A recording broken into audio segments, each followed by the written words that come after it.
তো hello student, আশা করি সবাই ভালো আছো। তো আজকে হাজির হলাম তোমাদের কাছে একটা নতুন টপিক নিয়ে।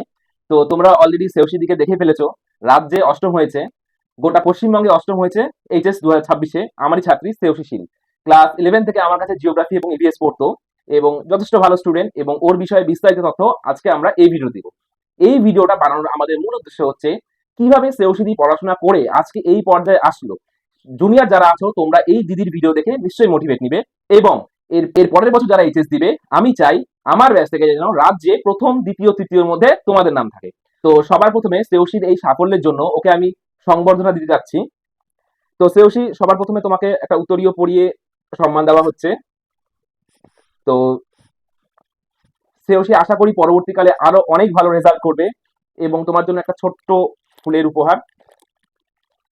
তো সেওসিকে আমি আরেকটা ছোট উপহার দিলাম, গ্রিন, কারণ পরিবেশ থেকে গাছ নষ্ট হয়ে যাচ্ছে। এর উপহারের মাধ্যমে একটা ইঙ্গিত যে আমাদেরকে প্রচুর পরিমাণে বৃক্ষরোপণ করতে হবে। সেওসি, তুমি যেহেতু এনভায়রনমেন্টাল স্টাডিজ মানে ইভিএস ওর ছিল, ও জানে পরিবেশ কতটা বর্তমানে ক্ষতিগ্রস্ত।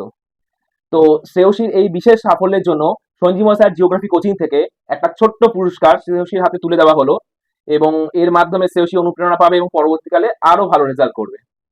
রাজ্যে যেহেতু অষ্টম, এটা সামান্য বা মুখের কথা নয়, রাজ্যে অষ্টম ভেবে নাও। তার জন্য একটা ছোট্ট মিষ্টি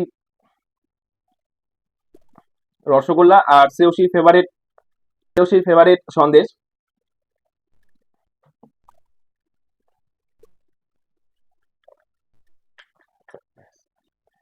তো এবার আমরা অরিজিনাল ইন্টারভিউ সেশন শুরু করবো সেওসির। তো সেওসি, সবার প্রথমে তুমি আমাদের ফেসবুকের 1,70,000 ফলোয়ার প্রথমে জিওগ্রাফি জোন আমাদের, এবং এই জিওগ্রাফি জোন আজ থেকে আমি 5 বছর আগে শুরু করেছিলাম, যখন এখানে মাত্র একজন ফলোয়ার ছিল। আজকে বর্তমানে 1,70,000 ফলোয়ার।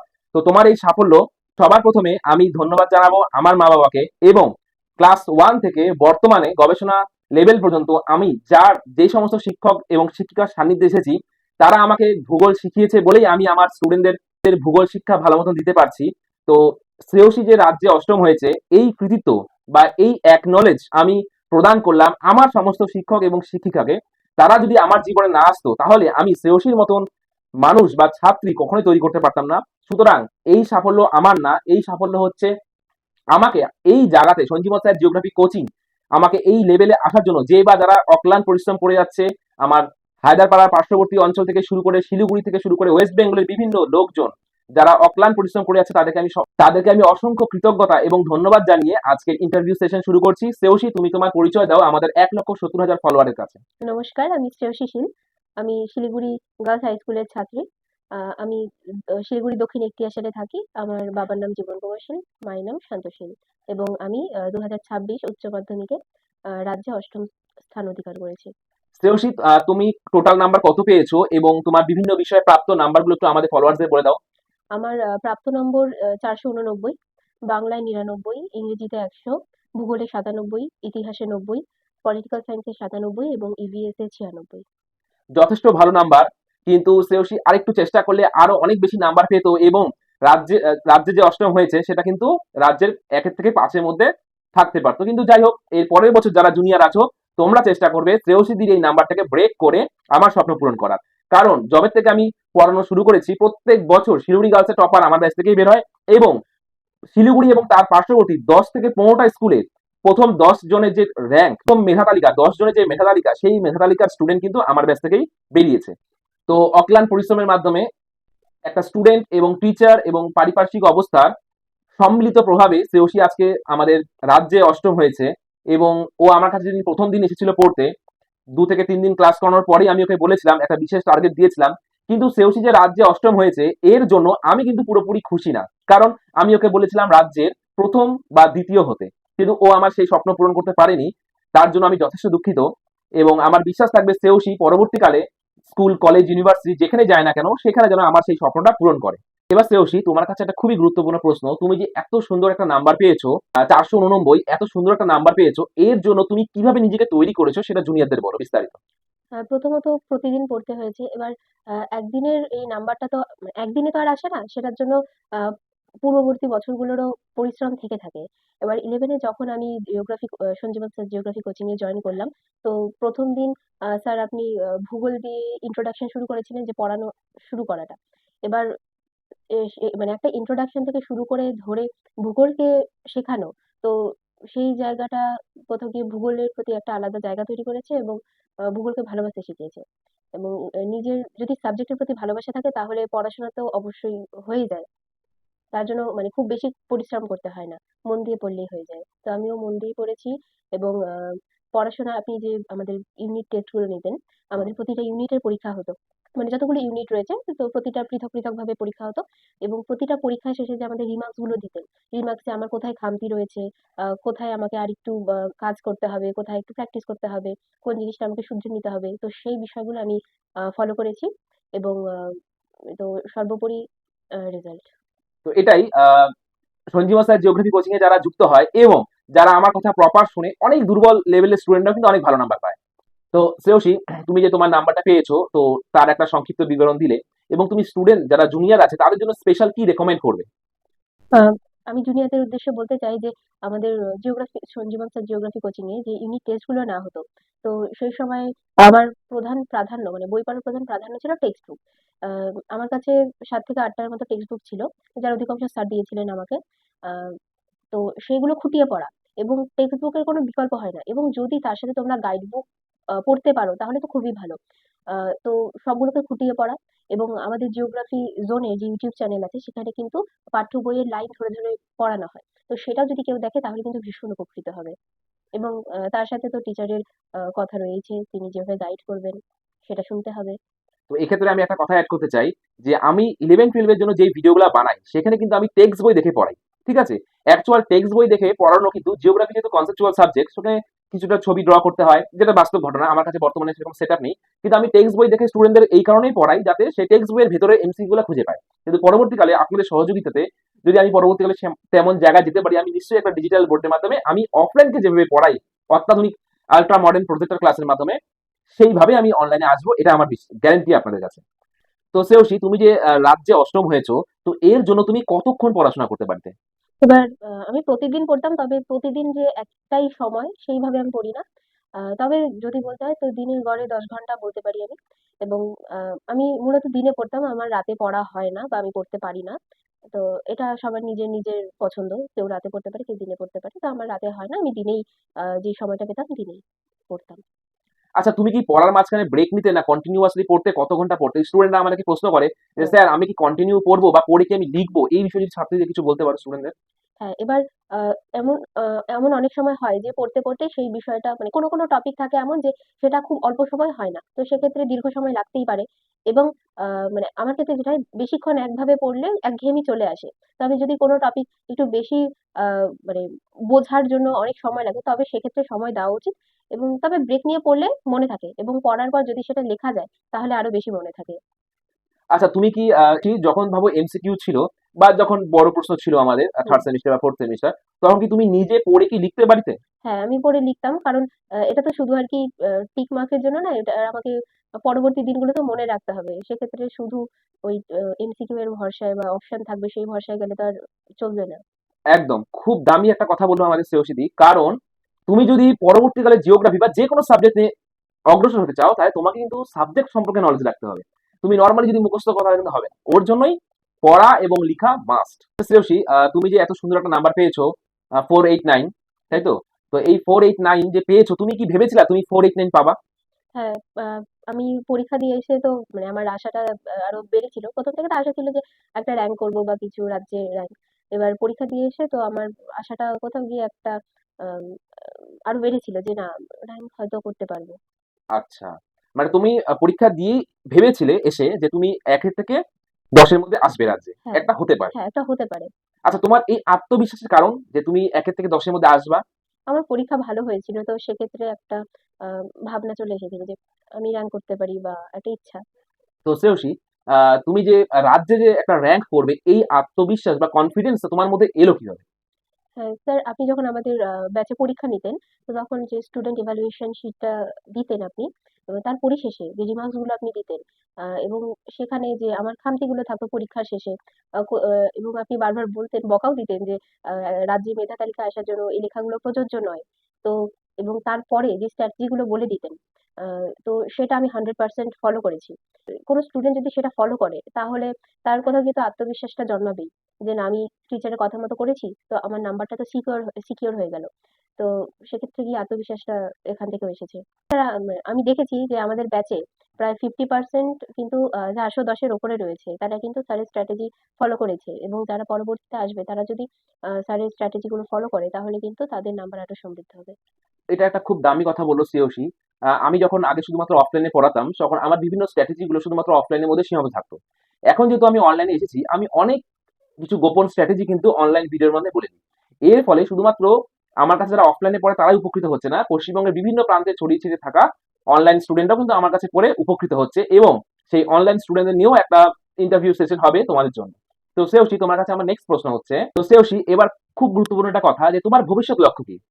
আমি এবার জিওগ্রাফিতে মেজর করতে চাই, এবং তার সাথে গবেষণামূলক পরীক্ষার জন্য প্রস্তুতি নেব, এবং পাশাপাশি সিভিল সার্ভিসের জন্য প্রস্তুতি নেব। বাহ! খুব সুন্দর একটা কথা বললো যে জিওগ্রাফির প্রতি ভালোবাসা। জিওগ্রাফি জোনে দেখানো হচ্ছে পশ্চিমবঙ্গের সবথেকে বড় পেজ। তো একটা নতুন জিওগ্রাফির আমরা স্টুডেন্টকে তুলতে পারলাম বা সাবজেক্টে আনতে পারলাম। এটা আমাদের কাছে যথেষ্ট একটা প্রাউডের ব্যাপার। এবং পরবর্তীকালে জিওগ্রাফির প্রতি গবেষণার পাশাপাশিও সিভিল সার্ভিসের জন্য নিজেকে তৈরি করবে। যথেষ্ট সুন্দর একটা কথাবার্তা। আচ্ছা শ্রেয়সী, তুমি সিভিল সার্ভিসটাকে কেন সিলেকশন করলে? তুমি তো অন্য কিছু করতে পারতে। এই সিভিল সার্ভিস সিলেকশন করার কারণ কি?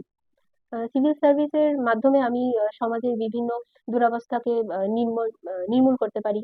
তো সেখান থেকে কোথাও গিয়ে যে বেহাল দশা, সেটা যদি আমার দৌলতে ঠিক করতে পারি, তো আমি তো নিজেকে দেশ বা দশের সেবায় নিয়োগ করে কৃতজ্ঞ বা কৃতার্থ হতে পারবো। এবং আমি গবেষণামূলক কাজে নিযুক্ত হলে আমি যে টপিকটা সিলেক্ট করব, তো সেটা যেন দেশ এবং দশের কাজে লাগে, তো সেটার আমি চেষ্টা করব।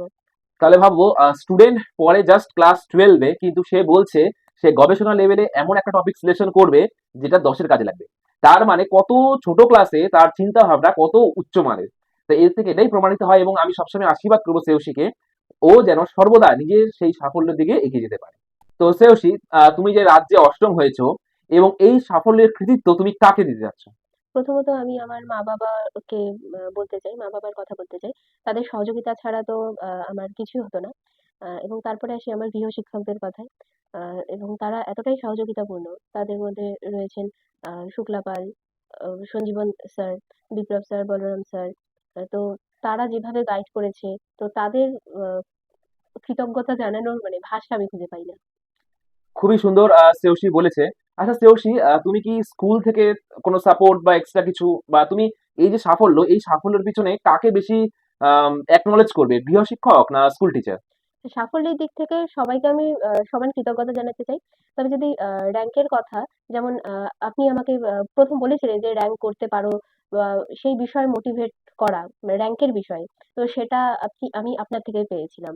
তো আ র‍্যাংক করার পরে তো আ মানে আমি যে আপনার কথাটা রাখতে পেরেছি, আপনি আমাকে আপনার 11 এ আপনার কাছে ভর্তি হওয়ার কিছুদিন পরে বলেছিলেন যে রাজ্যে র‍্যাংক করার কথাটা। তো সেটা যে আমি রাখতে পেরেছি, তো সেটার জন্য আপনাকে অনেক ধন্যবাদ। তো অ্যাকচুয়াল শ্রেয়সী যখন আমার কাছে প্রথম আসে, সেই সমস্ত ক্লাসের মাধ্যমে আমি বুঝে গিয়েছিলাম যে যথেষ্ট ব্রিলিয়ান্ট একজন ছাত্রী আমি পেয়েছি। তো তখনই আমি ওকে টার্গেট দিয়েছিলাম যে তোমার মধ্যে যে মেধা আছে সেই মেধাকে কাজে লাগিয়ে তুমি অবশ্যই রাজ্যে র্যাঙ্ক করতে পারবে। এবং আমরা যারা শিলিগুড়িতে আছি বা হায়দ্রাপাড়ার টিচার শিক্ষকগণ, আমরা যথেষ্ট দুঃখে বা ব্যথিত ছিলাম যে অনেক বছর ধরে শিলিগুড়ি থেকে কিন্তু মেধা তালিকায় নাম আসছে না। তো আমার খুবই ভালো লাগলো যে আমার ব্যাচ থেকে, অর্থাৎ সঞ্জীব স্যার জিওগ্রাফি কোচিং অথবা জিওগ্রাফি জোন থেকে একটা স্টুডেন্ট বেরিয়েছে যে গোটা রাজ্যে অষ্টম হয়েছে এইচএস 2026-এ। এটা শুধুমাত্র শিলিগুড়িবাসী নয়, গোটা পশ্চিমবঙ্গবাসীর কাছে একটা প্রাউডের বিষয়। এছাড়াও আমি বলতে চাই যে আমি তো অফলাইনে আমার শিক্ষকদের পাশে পেয়েছি। এছাড়াও যে অনলাইন এডুকেশনাল প্ল্যাটফর্ম গুলো রয়েছে, সেটাও কিন্তু আমাকে ভীষণভাবে সহযোগিতা করেছে। তার মধ্যে আমি বলতে চাই যে আমাদের স্যারেরই যে জিওগ্রাফি জোন রয়েছে ইউটিউব চ্যানেল। তো আমি ইউটিউব চ্যানেলটাই আরকি মূলত দেখতাম। তো ইউটিউব চ্যানেলে যে প্র্যাকটিক্যাল ভিডিওগুলো হতো, তো সেখানে যে নিখুঁত প্রদর্শন, তো সেটা কিন্তু আমার ভীষণ কাজে এসেছে। এবং কোনো স্টুডেন্ট যদি সেই ভিডিওগুলো দেখে, তাহলে কিন্তু তারা ভীষণই উপকৃত হবে। এছাড়াও আমাদের ব্যাচে কিন্তু আ আমাদের ব্যাচের সাথে স্যারের ১ম অনলাইনে পড়াতে আসা, এবং অনলাইনে কিন্তু স্যারের স্টুডেন্টরাও রয়েছে। এবার যদি কেউ ভেবে থাকে যে অনলাইনে কম গুরুত্ব দিয়ে পড়ানো হয় বা অফলাইনে বেশি গুরুত্ব দিয়ে পড়ানো হয়, তবে সেক্ষেত্রে আমরা দেখেছি, তো এই কথাটা পুরোটাই ভুল। স্যার দুটো ব্যাচেই অফলাইন অনলাইন বোথ এই দুটো ব্যাচেই কিন্তু সমানভাবে দেখেন, সমানভাবে পড়ান এবং সবাই কিন্তু সেম আর কি স্যারের উপদেশ পান পায়। এবছর আমাদের এইচএসে কিন্তু আমাদেরই আহ, কয়েকজন ব্যাচমেট কিন্তু নিজেদের স্কুলে টপার হয়েছে। তারা অনলাইনেই পড়তো। হ্যাঁ, অনলাইনে তারা পড়তো। বিভিন্ন জায়গা থেকে অনলাইনে পড়তো। তাদের কথা আমি আসবো একটু পরেই। এই যে আসানসোলের কিছু স্টুডেন্ট আছে, হ্যাঁ, বর্ধমানে। বহরমপুরে, বর্ধমানে কিছু স্টুডেন্ট আছে, অনেক আছে। আবার শিলিগুড়িরও কিছু স্টুডেন্ট আবার অনলাইনেও পড়তো ডিসটেন্সের জন্য। তো শ্রেয়সী, এবার আমরা আমাদের ইন্টারভিউ প্রায় একেবারে শেষ পর্যায়ে এসে পড়েছি। তো তুমি জুনিয়রদেরকে কোনো খুবই গুরুত্বপূর্ণ কথা যেটা করলে ওদের আহ, খুব এই দামি সময়টা নষ্ট হচ্ছে, তাদেরকে কিছু অ্যাডভাইস দিচ্ছ যে তোমরা এটা করো না বা এগুলা করো, খুব দামি একটা কথা। হ্যাঁ, তো প্রত্যেক মানুষের নিজস্ব পছন্দ থাকে। কেউ পড়াশোনা করতে ভালোবাসে, কেউ স্পোর্টস পার্সন হয়, কেউ নাচ, গান, ছবি আঁকা, বিভিন্ন দিক রয়েছে। এবার নিজের পছন্দের বিষয়টাকে কিন্তু নিজের প্রাধান্য প্রধান প্রাধান্য দেওয়া উচিত। এবার যারা পড়াশোনার দিকে আসতে চায় তাদের কিন্তু পড়তে হবে। এবার পড়াশোনার লাইনে আসবো, সেক্ষেত্রে কিন্তু পড়াশোনা ছাড়া বিকল্প নেই। এবার যে খেলাধুলা করবে তার তো সেই খেলাধুলা ছাড়া আর বিকল্প নেই। মানে মোট কথা হচ্ছে যে যেই কাজেই যাক না কেন তার প্র্যাকটিস দরকার, এবং সেই বিষয়টাকে নিয়ে তার চর্চা দরকার। চর্চা ছাড়া কিছুই হয় না। তো আমি আমার ছোটদের জন্য বলবো যে, যে বিষয়টাকে ভালোবাসো সেই বিষয়টাকে নিয়ে চর্চা করো। চর্চা করলে আ আরো মানুষ দক্ষ, নিপুণ হয়। এছাড়া আমি বলতে চাই যে আমাদের ইউটিউবে যে জিওগ্রাফি জোন বা ভূগোল বলয় যে চ্যানেলটা রয়েছে, এবার সেখানে কিন্তু স্যার বরাবরই বিভিন্ন ফিল্ড ইনভেস্টিগেশন গুলো করে এবং আমাদের পড়ানোর সময় কিন্তু স্যার সবসময় বলে যে গো অ্যান্ড সি। জিওগ্রাফি ঘরে বসে পড়া যায় না। জিওগ্রাফিকে দেখতে হলে, বুঝতে হলে, ভালোবাসতে হলে ফিল্ডে যেতে হবে এবং সেই তার কিছু প্রদর্শন কিন্তু আমরা তার জিওগ্রাফি জোনের যে ইউটিউবের রিলস সেকশনটা রয়েছে সেখানে কিন্তু দেখতে পাই এবং সেটা কিন্তু স্টুডেন্টদের যথেষ্ট মোটিভেট করে। অ্যাকচুয়াল সেওসি বলতে যাচ্ছে আমাদের ফেসবুক পেজের যে রিল সেকশনটা আছে সেখানে যে সমস্ত ফিল্ড ইনভেস্টিগেশনের ভিডিওগুলো আমি আপলোড করি সেগুলো শুধুমাত্র স্টুডেন্টদের না, আমাকে আমি দেখেছি কমেন্ট বক্সে অনেক আমার থেকে অনেক সিনিয়র টিচাররাও সেখানে আমাকে বাহবা দেয়। তো এই জিনিসটা খুবই মোটিভেশনাল যে জিওগ্রাফি ঘরে বসে পড়া যায় না। তো সবসময় তো আমি স্টুডেন্ট নিয়ে বাইরে ঘুরতে যেতে পারছি না, আমাদের প্রচুর ট্রাভেল হয়। হ্যাঁ, বিভিন্ন রকম প্রোগ্রাম থাকে আমাদের geography, Sanjiban sir geography coaching এ, কিন্তু আমি প্রচুর ট্রাভেল করে থাকি এবং সেখানে যে সমস্ত বিষয়গুলো আমি দেখে থাকি শুধুমাত্র এই সমস্ত স্টুডেন্টদের জন্যই আমি সেগুলো ভিডিও বানিয়ে থাকি এবং এই একটা ভিডিও দেখে পাথরের প্রতি একটা ভালোবাসা, ভূগোলের প্রতি একটা ভালোবাসা যদি স্টুডেন্ট তৈরি হয় সেটাই হচ্ছে আমার সাফল্য। তাহলে শ্রেয়সী, এতক্ষণ আমরা খুব নর্মালি এবং গুরুগম্ভীর প্রশ্ন নিয়ে তোমার সাথে বসলাম। তো এখন আমরা একটু তোমার হবি নিয়ে আমরা জানতে চাচ্ছি এবং দর্শকদেরকে বলো যে তুমি পড়াশোনার ফাঁকে বা অন্তরালে কি কি কাজ করতে ভালোবাসতে বা হবি। আমার গান শুনতে খুব ভালো লাগে। এছাড়া আমি গল্পের বই পড়তে ভালোবাসি। এছাড়া আমার যে গাছরা রয়েছে তাদের সাথে সময় কাটাতে আমার ভালো লাগে। ঘুরতে ভালোবাসি। মানে তুমি বললে গাছ রয়েছে। হ্যাঁ, আচ্ছা, খুব ভালো। ও এমন করে বাক্যটাকে উপস্থাপন করলো যে একটা ইন্টারনাল রিলেশনশিপ, মানে গাছের সাথে একটা ভালোবাসার সম্পর্ক।